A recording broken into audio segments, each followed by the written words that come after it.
هريرة قال قال رسول الله صلى الله عليه وسلم أمرت بقرية تأكل القرى يقولون يثرب وهي المدينة تنفي الناس كما ينفي الكير خبث الحديد متفق علیہ۔ حضرت ابو ہریرہ رضی اللہ تعالیٰ عنہ سے روایت ہے، وہ فرماتے ہیں کہ میرے آقا جی اعلیٰ نبینا علیہ الصلوۃ والسلام نے ارشاد فرمایا، مجھے ایسی بستی کا حکم دیا گیا جو تمام بستیوں کو کھا جائے گی۔ لوگ اسے یثرب کہیں گے، حالانکہ وہ مدینہ ہے۔ لوگوں کو ایسے صاف کر دے گی جیسے بھٹی لوہے کے میل کو صاف کر دیتی ہے۔ اس حدیث کو امام بخاری علیہ رحمہ نے اور امام مسلم علیہ رحمہ نے دونوں نے نقل کیا ہے۔ مدینہ منورہ کی خاصیت یہ ہے کہ جو بندہ جس نظریے، عقیدے اور سوچ کے ساتھ جاتا ہے، اللہ تعالیٰ اس کو ویسے ہی اس کا پھل عطا فرماتا ہے۔ ایک اس کی خاصیت۔ دوسری، اندر اگر نفاق ہے تو نفاق اپنے بام عروج کو پہنچے گا، اندر اگر ایمان ہے تو ایمان اپنے بام عروج کو پہنچے گا۔ وہاں پر جانے کے بعد انسان کی کیفیتیں، جو اندر کی اصل کیفیت ہوتی ہے، وہ ابھر کے سامنے آ جاتی ہے۔ حضور کے غلام جب جاتے ہیں تو ان کا اشکباری کرنا، ان کا محبت، ان کا اخلاص، ان کی ایک کیفیت جو ہے وہ آپ ایک الگ منظر پر دیکھتے ہیں، اور جو اندر کا نفاق ہوتا ہے، کوڑ ہوتا ہے، وہ بھی وہاں پہ جا کے بام عروج کو پہنچ جاتا ہے۔ ایک بات یہ ہوگی۔ دوسری بات، یہ حدیث پاک ہے جی ہجرت سے پہلے کی۔ ہجرت سے پہلے رسول اکرم صلی اللہ علیہ وسلم کو خواب دکھایا گیا کہ محبوب، اب ہم آپ کو اس جگہ پر لے کے جائیں گے جسے لوگ یثرب کہتے ہیں، بیماریوں کا گھر کہتے ہیں، حالانکہ وہ بیماریوں کا گھر نہیں، وہ مدینہ ہے۔ آپ کے قدمان مبارک کے صدقے اللہ وہاں سے بیماریوں کو دور کر دے گا۔ یہ حدیث پاک بخاری شریف کی ہے کہ وعن عبداللہ بن عمر قال فی رؤیا النبی صلی اللہ علیہ وسلم فی المدینہ رأیت امرأة سوداء ثارثة الرأس خرجت من المدینہ حتی نزلت محیعها۔ آقا جی نے فرمایا کہ میں نے یہ خواب دیکھا ہے، جب میں مدینے میں آیا تو ایک کالے بال والی، گندی شکل والی عورت مدینے سے نکلی حتیٰ کہ وہ محیع اتر گئی، یعنی وہاں پر جو بیماریاں تھیں، جو مصیبتیں تھیں، جو بلائیں تھیں، وہ ساری اب محیع میں چلی گئیں۔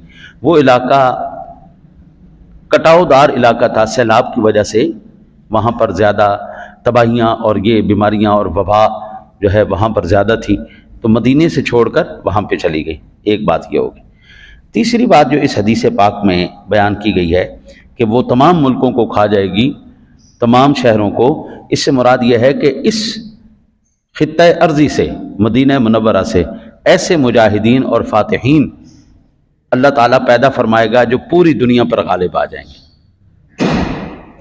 آپ اندازہ کیجئے، میرے آقا جی اعلیٰ نبینا علیہ الصلوۃ والسلام کی ذات گرامی جب مدینہ شریف تشریف لائے تو مدینہ ہی کا خلیفہ وقت شام کو بھی فتح کر رہا ہے، فارس کو بھی فتح کر رہا ہے، روم کو بھی فتح کر رہا ہے۔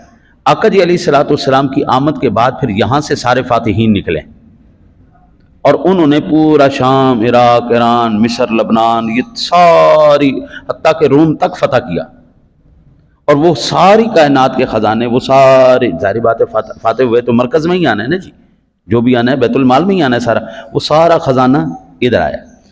نبی اکرم صلی اللہ علیہ وسلم کی آمد سے پہلے یہاں پر جو لوگ آباد تھے وہ قوم عمالقہ کے لوگ آباد تھے۔ قوم عمالقہ وہ قوم رہی جو سکندر اعظم کی طرح فاتح تھی، ہر جگہ کو فتح کرتی جا رہی، ہر جگہ کو فتح کرتی۔ پھر جب مہاجرین آئے، آقا جی علیہ الصلوۃ والسلام کے غلام آئے، تو پھر 36 لاکھ مربع میل پر حکومت کرنے والے حضور کے غلام یہاں سے پیدا ہوئے۔ 6 بر اعظموں پر ایک فرد واحد کا حکم چلتا ہے، 6 بر۔ اور میں کہتا ہوں آج کی لیٹسٹ ٹیکنالوجی بھی ان کے ایمان کا مقابلہ نہیں کر سکتی۔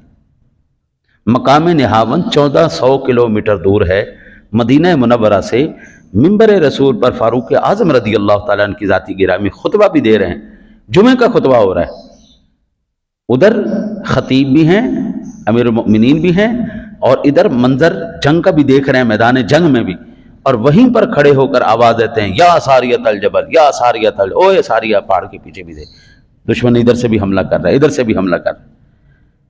تو حضرت ساریہ رضی اللہ تعالیٰ عنہ آ کے پھر بتاتے ہیں کہ ہماری جنگ فتح کرنے کی سب سے بڑی وجہ وہ تھی جو فاروق اعظم کی آواز ہمارے کانوں میں پڑی کہ جناب پیچھے سے بھی دیکھو، دشمن نے آپ کے پیچھے سے بھی حملہ کر دیا ہے، صرف آگے ہی نہیں دیکھو۔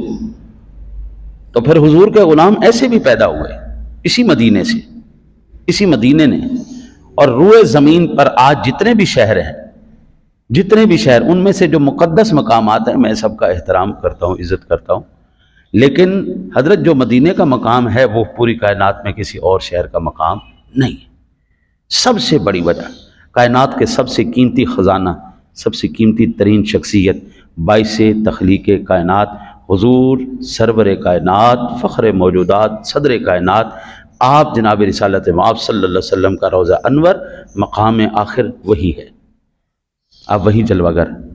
اور یہ صرف میرا ہی نظریہ اور عقیدہ نہیں ہے، صدیوں پہلے جو ائمہ اکرام گزرے ہیں، امام مالک علیہ رحمہ کو دیکھیں، آپ امام اعظم کو دیکھیں، قاضی ایاز نے تو بڑی کھول کے اس بات کو کر دیا، انہوں نے کہا کہ اس وقت روئے زمین پر وہ خطہ ارض جو حضور سرور دو عالم صلی اللہ علیہ وسلم کے جسم اطہر کے ساتھ ایسے مس کر رہا ہے، وہ خطہ زمین عرش سے بھی زیادہ افضل ہے، کیونکہ عرش بھی مخلوق ہے، اور مخلوقات میں سب سے افضل ترین مقام اللہ نے اپنے محبوب کو دیا ہے، اور محبوب کے جسم اطہر کے ساتھ جو چیز لگ رہی ہے وہ ساری مخلوقات سے افضل ہے۔ اور وہی مقام سیدنا صدیق اکبر کا بھی ہے، وہی مقام فاروق اعظم رضی اللہ تعالی عنہ کا بھی، آپ بھی آقا جی کے ساتھ ہی جلوہ گر ہیں۔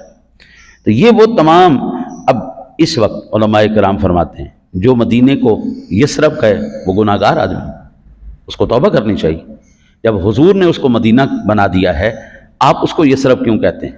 یثرب تو بیماریوں کا گھر تھا، اس لیے وہ توبہ کرے، اس نے گناہ کبیرہ کیا ہے، وہ توبہ کرے۔ حضور کے شہر مبارک کو یثرب نہیں کہا جائے گا، مدینہ کہا جائے گا۔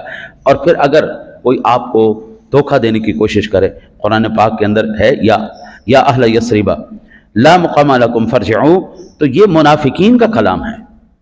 یثرب جو کہا قرآن پاک میں وہ منافقین نے کہا تھا، منافقین کا کلام ہمارے لیے دلیل نہیں ہے، وہ نوٹ کیا گیا، کوٹ کیا گیا ہے کہ منافقین یہ کہتے تھے۔